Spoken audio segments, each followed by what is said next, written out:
Сябра посадили на заднее сиденье и повезли. Ну, спочатку было невядомо куды, потом по их перамовах стало вядома, что у РАУС центральный, ленінскі, прабачце. Спачатку ў цэнтральны планавалася, а потым вырашылі ў ленінскі весці.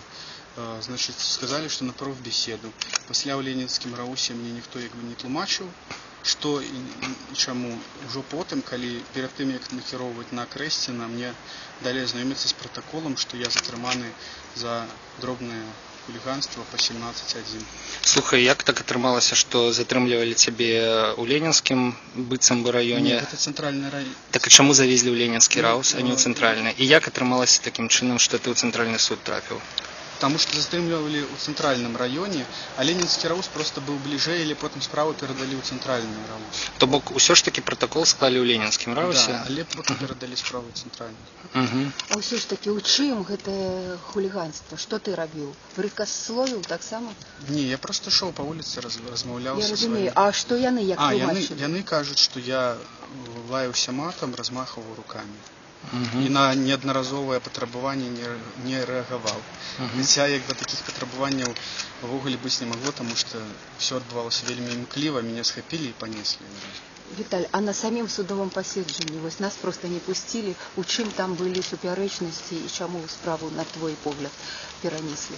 Ну, шмат супярэчнасцяў было ў тым, што казалі міліцыянты цяпер, і ў тым, што яны казалі у тых паперках, якія запаўнялі там у РАУСе. То бок, па-першае, адзін міліцыянт казаў, што я паказаў свае дакументы на іх патрабаванне і пачаў лаяцца, а другі сказаў, што я адмовіўся паказаць, пачаў лаяцца. Таксама адзін міліцыянт сказаў, што я лаяўся безадрасна, другі сказаў, што ў адрас міліцыянтаў. Ну, вось такія супярэчанні былі. Я думаю, што за гэтага менавіта справу перанакіравалі на перагляд. З кім ты сидзеў на Крэсціна, распавядзі? Што за людзі? Там было спачатку 3 чалавекі, потым яшчэ аднаго прывезлі раніцы. Усе, у прынцыпе, па адміністратыўным там за гарэлку з крамы знеслі, ці штось такое. Слухай, цябе везлі без кайданкоў? Без. Ясно, просто есть фотка, быццам бы ты ў кайданках так вылазіш. Калі вас кабілі?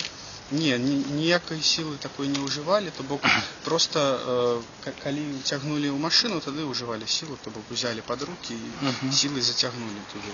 А пасля не білі. Ну, один раз была пагроза, што мы з табой пачнем размаўляць па-іншаму, але да большага не дайшло.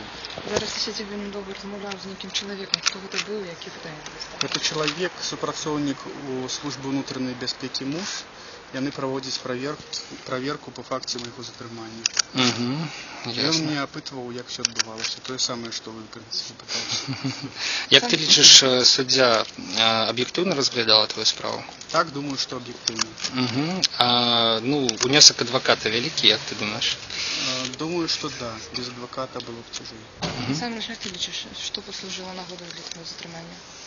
Я уже не ведаю, што лічыць. Раней мы думалі, што гэта звязана з рэпартажам, дзе мы прайшліся з сумкай у метро, але столькі часу мінула з гэтага, і мне нават дзіўна, што па сённяшні дзень такія могуць быць.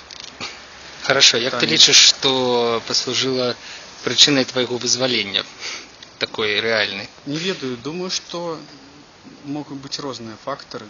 Таму не буду. Может, таму, што супярэчанні былі ў паказаннях, можа, таму, што служба ўнутранай бяспекі пачала праверку, то бок усё магло неяк паўплываць. А наколькі пільна ўвогуле суддзя разглядала эту справу? Ты задавала пытанні канкрэтныя, як гэта выглядала ўвогуле? Суддзя вельмі пільна разглядала справу, задавала пытанні сведкам міліцыянтам.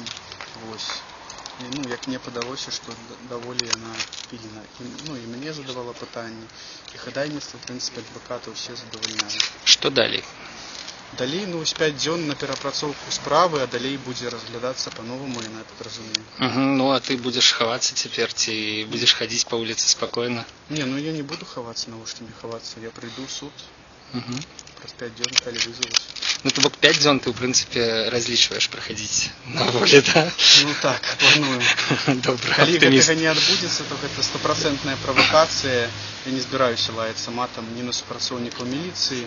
Я да іх стаўлюся, якія б яны не былі паважліва, і абражаць іх не планую. І тут у тым ліку не збіраюся безадрасна лаяцца матам. Дякую вялікі.